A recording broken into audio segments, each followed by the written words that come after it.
Hello everyone and welcome back to another video. My name is Jerry and I'm hailing you from the Antares shipyard. And today we're going to be doing a re-review for Wave 23. This is going to be on the I.R.W. Jazkal. This is a Romulan bird of prey, but it is from the Enterprise era.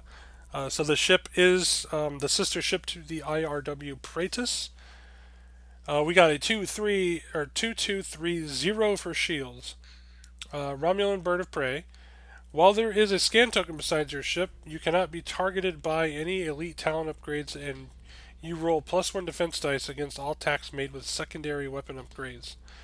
Uh, it is an evade, target lock, scan. You notice there is no cloak on this ship. There are no shields on this ship either. Tech weapon crew coming in at 14 points. It's got one of the better Romulan dials here with only one red maneuver. It does have a forward 90-degree firing arc. You got the generic here that's just evade, target lock. Again, you lose a crew slot coming in at 14 points. The captain in this pack is Vrax.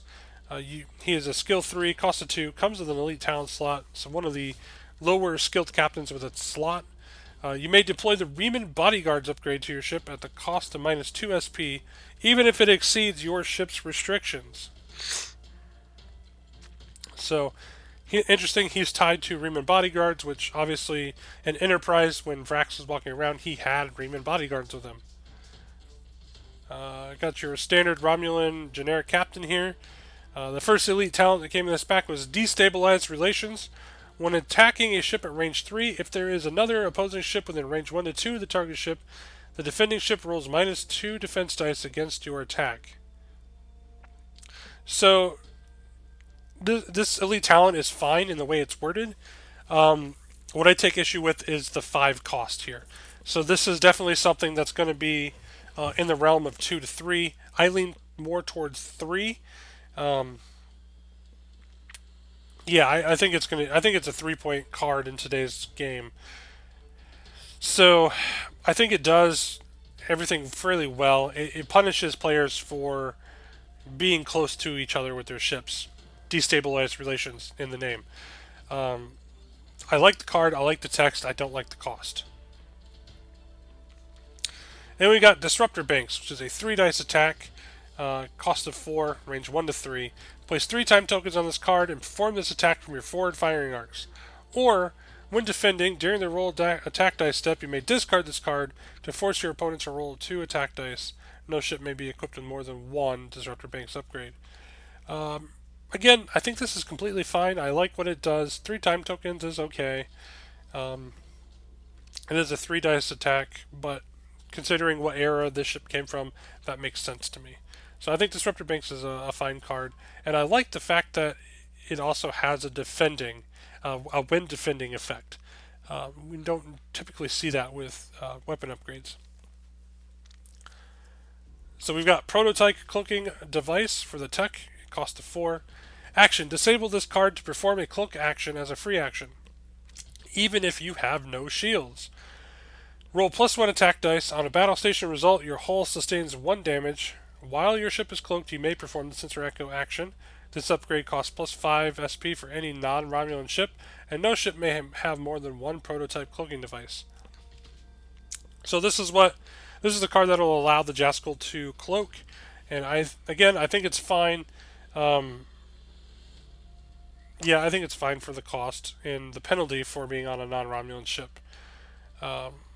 Reminds me of the face cloaking where the Pegasus has to roll dice to see if it gets damaged or not. So I like that. It's not bad.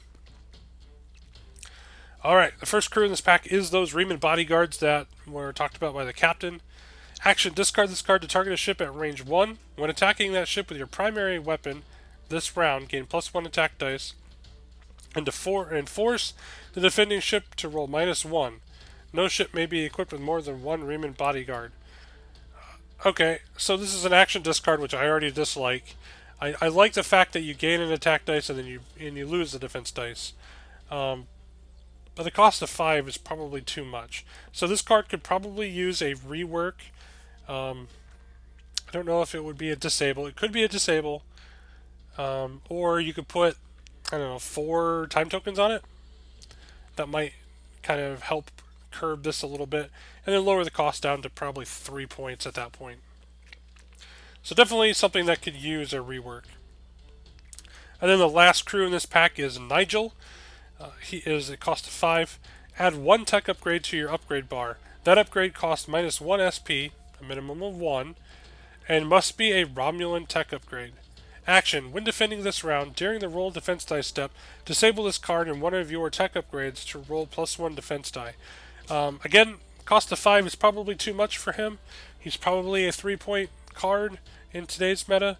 I think the wording's fine. Can definitely be cleaned up a little bit more, but adding 1 tech upgrade to your upgrade bar is pretty standard.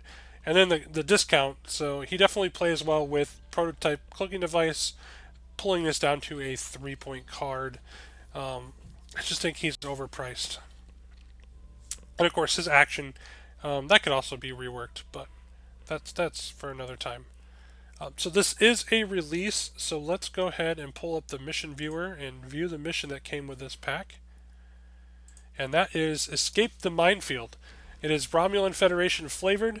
You got 2 players in this, and then it has 6 mission tokens for the special components. Mission overview. A Federation ship has found itself in a minefield of cloaked mines and is being attacked by 2 Romulan ships. The Federation must navigate through the minefield in order to reach open space and jump to warp speed to escape. Okay, so this is based on the Enterprise episode where they were in a Romulan minefield and a mine got stuck to their hull. And of course went through Lieutenant Reed's leg as well. So, setup. The Romulan player, 50 SP including exactly 2 Romulan ships. At least one of those Romulan player ships must be the Romulan bird of prey, and no ship may have a hull value of greater than 3. Federation player, 35 SP including 1 and only 1 Federation ship. So, if you're going to play this mission thematically, you're going to have 2 Romulan warbirds from the Enterprise era, and then of course you're going to roll with a NX class, which now we've got other NX classes. You've got the Enterprise NX, and then you've got the NX-02 Columbia that you can run. If you wanted to maybe get a little crazy, you could run the Terran NX and just replace the Federation player with the Terran player. The ISS Avenger is what comes to mind there. Neither player ships may deploy upgrades that allow the ship to be removed from the play area. So I think this pack was probably released around the time, or designed around the time that the big ban came out, which is why they're including this here. Map setup. The Romulan player places 6 mission tokens anywhere in the 28-inch by 36-inch area along the south edge of the play area. No mission token may be placed within range 3 of any other mission token. The Federation player sets up in an 8-inch by 36-inch area along the north edge of the play area. The Romulan player then sets up in a 4-inch by 36-inch area along the north edge of the play area, but not within the range 3 of a Federation ship. So, lots of special rules for map setup there. And then we get into these special rules. Minefield. The mission token represents cloaked mines. If the Federation ship passes within range 1 of the mission token, it has hit a mine that cloaked. It has hit that cloaked mine. Roll 3 attack dice, -1 if the ship immediately performs a scan action. Any hits or crit results damage the ship as normal. The affected ship does not roll any defense dice against the cloaked mine.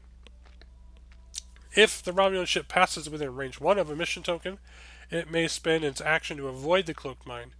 If it does so, it may not perform any free actions that round. If it does not avoid the cloaked mine, roll 3 attack dice, -1 if it performs a scan. Any hits or crits result damages the ship as normal. The affected ship does not roll any defense dice against the cloaked mine. Objectives. Romulan player. You win if you destroy the Federation ship. This includes if the Federation ship is destroyed by a cloaked mine. Federation player. You win if you exit the play area through the south edge of the play area. Alternatively, you win if you destroy both Romulan ships. This includes if the Romulan ships are destroyed by a cloaked mine. So here you go. Here you see the map setup. You can definitely see the double stacked starting areas here. So overall, the Jazkal is a fun little addition, especially if you like era play. and playing kind of Enterprise era stuff, definitely worth picking up then. But thank you everyone to who watched these videos and supporting me. Make sure you give a thumbs up and a like on the video. That way we know that you like this content.